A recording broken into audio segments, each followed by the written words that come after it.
Arundhati shopping കഴിഞ്ഞ് കാറിലേക്ക് കയറാൻ നിന്നതും പിന്നിൽ നിന്നും ഒരു പെൺകുട്ടി വിളിച്ചു. Hello, Arundhati anti. അവർ തിരിഞ്ഞു നോക്കുമ്പോൾ ആ പെൺകുട്ടി ചെറുതായി പുഞ്ചിരിച്ചുകൊണ്ട് അവർക്കടുത്തേക്കായി വന്നു നിന്നു. അവർ അവളെ ഒന്ന് നോക്കി. ആൻറ്റിക്ക് എന്നെ മനസ്സിലായോ? ഇല്ല, മനസ്സിലായില്ല. ആരാ? ഞാൻ ഹർഷൻ്റെ ഫ്രണ്ട്. ഒരിക്കൽ വീട്ടിൽ വന്നിട്ടുണ്ട്. അവനൊപ്പം ഒരുപാട് പെൺകുട്ടികൾ വരാറുണ്ട്. ഞാൻ ശ്രദ്ധിക്കാറില്ല ആരെയും. അത്രയും പറഞ്ഞവർ കാറിലേക്ക് കയറാൻ നിന്നതും അവൾ വീണ്ടും പറഞ്ഞു, പക്ഷേ അവരെ പോലെയല്ല ഞാൻ. ആരെ പോലെയല്ലെന്ന്? ആൻറ്റി പറഞ്ഞില്ലേ ഹർഷനോടൊപ്പം ഒരുപാട് ഗേൾസ് വരാറുണ്ടെന്ന്. അവരെ പോലെയല്ല ഞാനെന്ന്. അതെ, നിന്റെ വർത്താനം കേട്ടു നിൽക്കാൻ എനിക്ക് തീരെ താല്പര്യമില്ല. ഈ നാട്ടിലെ തന്നെ മുഖ്യമന്ത്രി വിനയചന്ദ്രൻ്റെ മകളോട് ആദ്യമായി ഒരാൾ ഇങ്ങനെ സംസാരിക്കുന്നത്. അത് കേട്ടതും അവർ അവളെ അതിശയത്തോടെ കണ്ണുകൾ വിടർത്തി നോക്കിക്കൊണ്ട് ചോദിച്ചു, വിനയചന്ദ്രൻ്റെ മോളാണോ നീ? അതെ ആൻറ്റി, ആടെ മോളാ ഞാൻ. എൻ്റെയും ഹർഷൻ്റെയും കാര്യം ഇന്നലെ വീട്ടിൽ അവതരിപ്പിച്ചു. എനിക്കവനെ ഒരുപാട് ഇഷ്ടമാണ്. ആ നേരം തൊട്ട് അവൻ്റെ ഫാമിലിയെ കാണണമെന്ന് ഡാഡി പറയുമായിരുന്നു. ഡാഡിയും അമ്മയും കാറിലുണ്ട്. ഞങ്ങൾ ഇതുവഴി പോകുമ്പോൾ ആൻറ്റിയെ കണ്ടത്. ഡാഡിക്ക് ഇങ്ങോട്ട് വരാൻ പറ്റില്ല. മുഖ്യനെ കണ്ടാൽ പിന്നെ പരാതിക്കെട്ട് അടിക്കാൻ ആൾക്കാർ ഇവിടെ കൂടിയെന്ന് വരും. വിരോധമില്ലെങ്കിൽ ആൻറ്റി അതുവരെ ഒന്ന് വരുമോ? വേണമെങ്കിൽ ആരെങ്കിലും വിട്ട് ആൻറ്റിയുടെ കാറ് വീട്ടിലെത്തിക്കാൻ പറഞ്ഞിട്ട് ഞങ്ങൾ തന്നെ പോകുന്ന വഴി വീട്ടിലാക്കാം. അത് കേട്ടതും അവർക്കുള്ളിൽ കുടിലത തോന്നി. കാരണം മുഖ്യൻ്റെ മകളെ ഹർഷൻ കെട്ടിയ നേട്ടം അവർക്ക് തന്നെ. ഭദ്രയെയും കുടുംബത്തെയും ഇല്ലാതാക്കിയാലും തങ്ങൾക്കാർക്കും ഒരു കുഴപ്പമുണ്ടാവാതിരിക്കാൻ ഈ ഒരു പിടിവള്ളി നല്ലതാണെന്ന് അവർക്ക് തോന്നി. ആദ്യമായി ഹർഷനിൽ അവർക്ക് മതിപ്പ് തോന്നി. അവർ വേഗം കാറ് ലോക്കാക്കി അവർക്കൊപ്പം നടന്നു. അവൾ വന്നു നിന്ന് കാറിൻ്റെ അടുത്തായി വന്നു നിന്നുകൊണ്ട് ചോദിച്ചു, എവിടെ മോളെ ഡാഡിയും മമ്മിയും?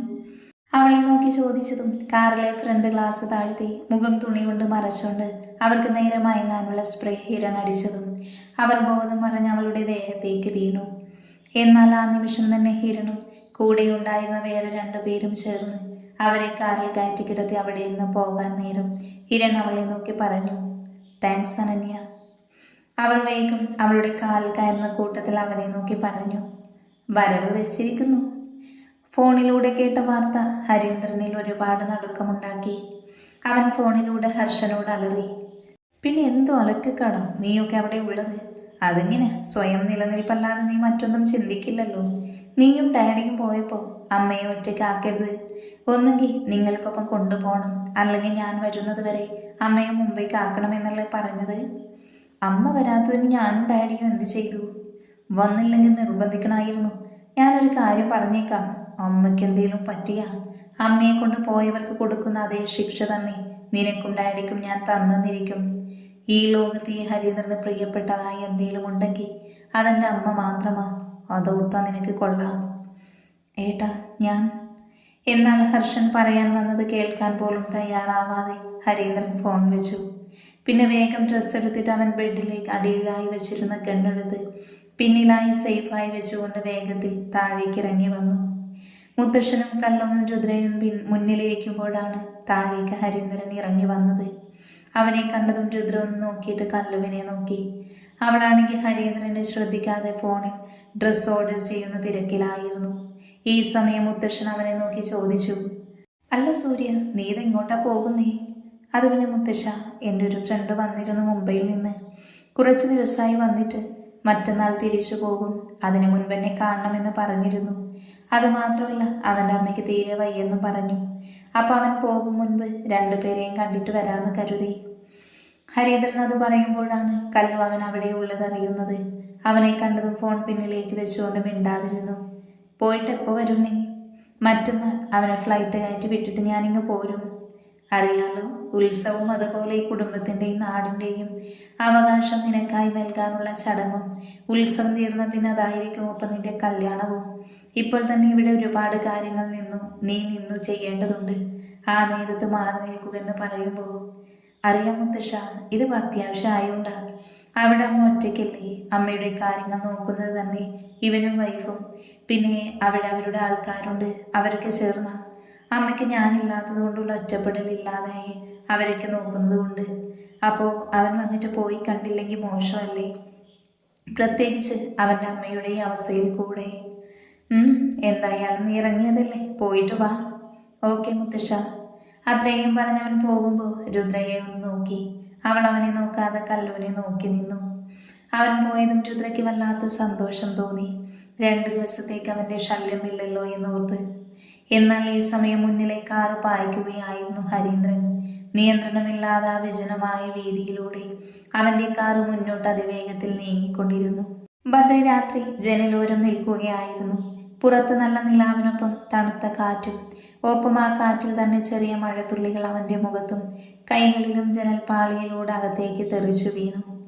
പക്ഷേ അവനുള്ളിൽ ഹരീന്ദ്രൻ പറഞ്ഞ ഓരോ കാര്യങ്ങളും കേൾക്കെ അവൻ്റെ മനസ്സിൻ്റെ താളം തെറ്റുന്നത് പോലെ തോന്നി. ബദ്രി പിന്നെ ഒന്നും ചിന്തിക്കാൻ നിൽക്കാതെ പുറത്തേക്ക് പോയി. ഇവിടെ കല്ലു ഹരീന്ദ്രനില്ലാത്ത സന്തോഷം ആഘോഷിക്കുമായിരുന്നു.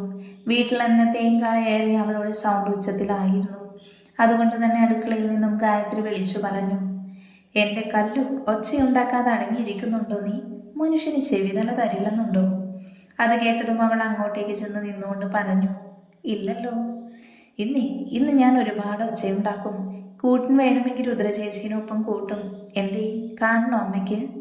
കല്ലു ഗായത്രിയെ നോക്കി പറയുമ്പോൾ അവൾക്കടുത്ത് നിന്ന് രാത്രിയിലേക്കുള്ള ഫുഡ് ഉണ്ടാക്കാൻ സഹായിച്ചെന്ന രുദ്രയും ഒന്ന് ചിരിച്ചു. എൻ്റെ മോളെ, ഈ പെണ്ണിന് സൗണ്ട് കൂടും. കാരണം സൂര്യൻ മോനില്ലല്ലോ, അതിൻ്റെ നെകളിപ്പായി കാണിക്കുന്നത്. ഇതൊക്കെ ഒരു രസമല്ലേ ആൻറ്റി? അവൾ കുഞ്ഞല്ലേ, പോട്ടെ, വിട്ടുകളാ. അവൾ ഒരുപാട് കുഞ്ഞൊന്നുമല്ല, കയ്യിലിരിപ്പ് വച്ച് ഞങ്ങളുടെയൊക്കെ അമ്മൂമ്മയാവും ഇവൾ. ഇവർക്കൊക്കെ അസൂയാണ് ചേച്ചി. എന്നെ പോലെ ഹാപ്പി ആയിട്ട് പാറി പറക്കാൻ പറ്റാത്തതിലുള്ള അസൂയ. അച്ചോടാ, അസൂയപ്പെടാൻ പറ്റിയ ഒരാളെ, അഹല്യ പറഞ്ഞു.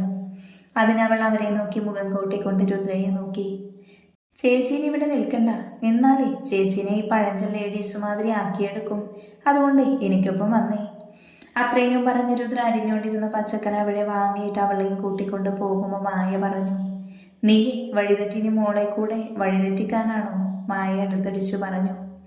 എനിക്കൊപ്പം വന്നാലേ വഴിയേ തെറ്റൂ.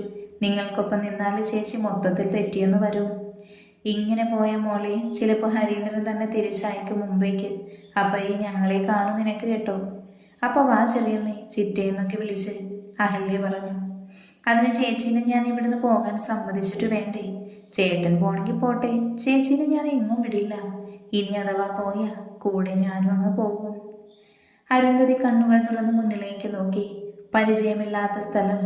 തലയ്ക്ക് വല്ലാത്ത ഭാരം തോന്നിയതുകൊണ്ട് തലയിലേക്ക് കൈവച്ച് നോക്കാൻ കരങ്ങൾ ഉയർത്താൻ നോക്കിയെങ്കിലും പറ്റിയില്ല. കൈ അനങ്ങുന്നില്ലെന്ന് കണ്ട് അവർ നോക്കുമ്പോൾ അവർ ഇരുന്ന ചെയറിലായി 2 കരങ്ങളെയും ബന്ധിച്ചിരുന്നു. അവർക്കുള്ളിൽ ഭയം ഉടലെടുത്തു എങ്കിലും അവർ അത് പുറത്ത് കാണിക്കാതെ അവിടെ ഇരുന്നു കൊണ്ട് അലറി, അതും ഉച്ചത്തിൽ. പെട്ടെന്ന് തന്നെ അവർക്ക് മുന്നിലേക്ക് വന്നവരെ കണ്ടതും അവരുടെ കണ്ണുകൾ വെഴിഞ്ഞു വന്നു. നീ ഇവിടെ? എന്തിനാ നീയൊക്കെ എന്നെ ഇങ്ങോട്ടേക്ക് കൊണ്ടുവന്നത്? അവർ മുന്നിൽ നിൽക്കുന്ന വിജിത്തിനെ നോക്കി പറഞ്ഞു. എന്തിനാ ഏതിനാന്നൊക്കെ താമസിയാതെ അറിഞ്ഞോളും. അതുവരെ അടങ്ങി ഒതുങ്ങി ഇവിടെ കിടന്നോണം. ഡോ, ഇതിന് നീയൊക്കെ ദുഃഖിക്കും. എൻ്റെ മോൻ ഹരീന്ദ്രൻ വന്ന കൊല്ലും നിന്നെയൊക്കെ.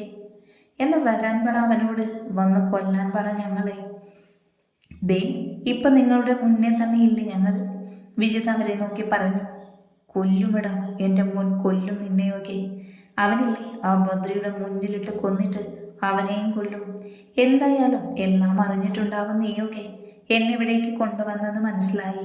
അതുകൊണ്ട് തന്നെ നിന്റെയൊക്കെ ചോര വീണ കാളിയാർ മഠത്തിൽ എൻ്റെ ഭർത്താവിനെ നിഷേധിച്ചെല്ലാം വെട്ടിപ്പിടിച്ച് ഞാനും എൻ്റെ മക്കളും അവിടെ സ്ഥാനം ഉറപ്പിക്കും. പണത്തിനു വേണ്ടി ചെയ്യുന്നതില്ലേ, അതിൻ്റെ കൂലി വാങ്ങാതെ അമ്മയ്ക്കും മക്കൾക്കും ആ നാറിക്കും ഈ ലോകത്തുനിന്ന് ഞങ്ങളെയെല്ലാം അങ്ങ് ഉണ്ടാക്കാൻ കഴിയുമെന്ന് കരുതുന്നുണ്ടോ?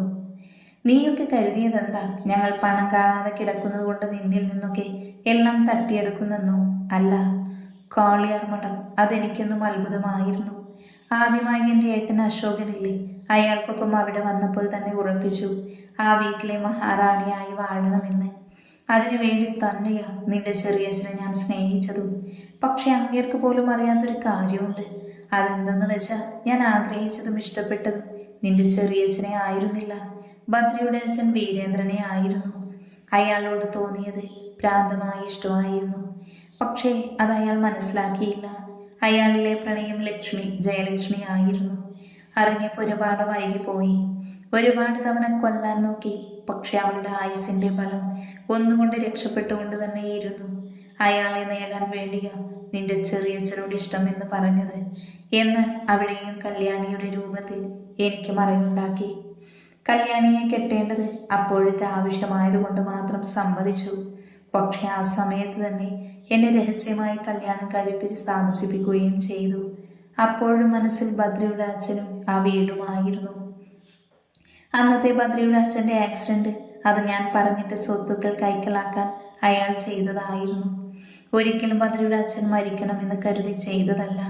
കുഞ്ഞു ബദ്രിയെയും അവൻ്റെ അമ്മയെയും ഇല്ലാതാക്കിയ ശേഷം അയാളെയും എനിക്ക് മുൻപിൽ നിന്ന് തുടച്ചു നീക്കിക്കൊണ്ട് വീരേന്ദ്രൻ്റെ ഭാര്യയായി കാളിയാർ മഠത്തിൽ കയറി പറ്റണമെന്നായിരുന്നു. പക്ഷേ അവിടെ ഞാൻ തോറ്റുപോയി. ബദ്രിയും അമ്മയും മാത്രം സഞ്ചരിച്ച കാറിൽ അദ്ദേഹം ഉണ്ടെന്ന് വൈകിയാണ് അറിഞ്ഞത്. അന്നെനിക്ക് അയാളെ കൊല്ലാൻ തോന്നി. പക്ഷേ അന്ന് എൻ്റെ മക്കളും ഞാനും ഒന്നുമില്ലാത്തവരായിരുന്നു. അതുകൊണ്ട് തന്നെ കാളിയാർ മഠമെങ്കിലും കിട്ടണമെന്ന് വാശിയായി. അതിനുവേണ്ടി എൻ്റെ മക്കളെ ഞാൻ വളർത്തി. പക്ഷേ എല്ലാം അച്ഛനെ പോലെ മകൻ വെട്ടിപ്പിടിച്ചു വയ്ക്കുന്നത് കണ്ട് സഹിച്ചില്ല. കാരണം അതൊക്കെ എൻ്റെ മക്കൾക്കുള്ളതാ. ഇന്നെൻ്റെ ഹരീന്ദ്രൻ ഒരുപാട് സമ്പാദിച്ചു, ഇട്ടുമൂടാനുള്ളതെല്ലാം. എന്നാൽ എനിക്കതൊന്നും ഒന്നുമല്ല. എനിക്ക് വേണ്ടത് കാളിയാർ മഠമാണ്. അവിടെ ബദ്രിയുടെ അച്ഛന് പകരം റാണിയെ പോലെ എനിക്ക് വാഴണം. എല്ലാം കേട്ടതും വിജിത്തിനെ പോലെ വിശാലിനും ഋഷിക്കും അവരെ പച്ചയ്ക്ക് കൊളുത്താൻ തോന്നി. നിങ്ങളൊരു സ്ത്രീയാണോ? സത്യത്തിൽ ഞങ്ങൾക്ക് തന്നെ നിങ്ങളുടെ അറപ്പും വെറുപ്പും തോന്നുന്നു. അതിനവർ പുച്ഛത്തോടെ വിശാലിനെയും ഋഷിയെയും വിജിത്തിനെയും നോക്കി ചിരിച്ചു. ഈ ചിരി അത് അധിക നാൾ ഉണ്ടാവില്ല നിങ്ങളുടെ മുഖത്ത്. എൻ്റെ ബദ്രിയേട്ടൻ വരുന്നത് വരെ ഈ ചിരിക്കും നിങ്ങൾക്കും ആയുസുള്ളൂ, അതോർത്തോ. അത്രയും പറഞ്ഞ് 3 പേരും തിരിഞ്ഞു പോകാൻ നിന്നതും അവർ വിളിച്ചു പറഞ്ഞു. ഇത്രയും അറിഞ്ഞപ്പോൾ ഇങ്ങനെ, അപ്പോൾ ബാക്കിയുള്ളവരെ തീർത്തതുകൂടി എന്തിനും എങ്ങനെയെങ്കിലും പറഞ്ഞാലോ.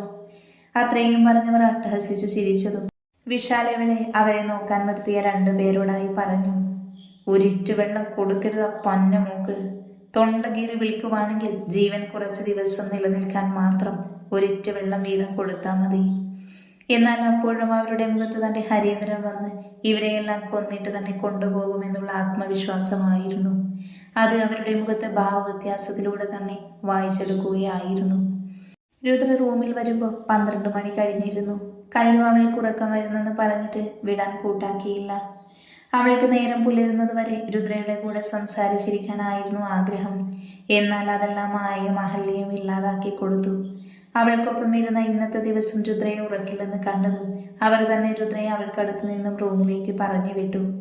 രുദ്ര റൂമിൽ വന്ന് ഫ്രഷായി ഇറങ്ങിയ ശേഷം കിടക്കാനുള്ള ബെഡ്ഷീറ്റ് ബാൽക്കണിയിലായി വിരിച്ച ശേഷം തിരിച്ചു വന്ന് ലൈറ്റ് ഓഫ് ചെയ്യാൻ നിന്നതും അവളുടെ പിൻകഴുത്തിൽ മുഖം ഉറപ്പിച്ചുകൊണ്ട് അവളെ പിന്നിൽ നിന്നും ബദ്രി അവനിലേക്ക് വരിഞ്ഞു മുറുക്കി പിടിച്ചു. രുദ്രയ്ക്ക് ബദ്രിയുടെ സ്പർശനം തിരിച്ചറിഞ്ഞതും അവളുടെ ചുണ്ടിൽ ഒരു പുഞ്ചിരി ഉതിർന്നു. അവൾ അതേ നിൽപ്പ് നിന്നു, അവനൊപ്പം ഏറെ നേരം.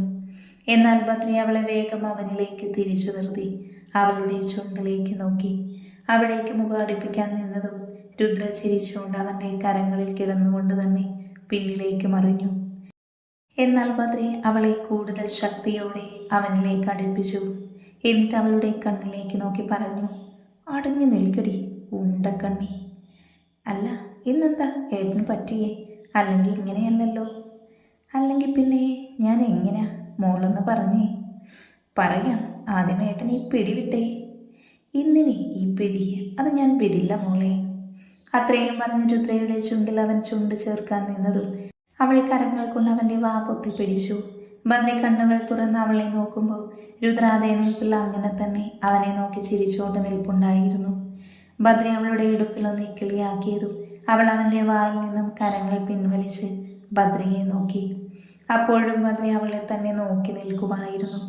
രുദ്രയുടെ ഹൃദയം എന്നത്തേക്കാളേറെയും കൂടുതൽ മഴ പിടിച്ചുകൊണ്ടിരുന്നു.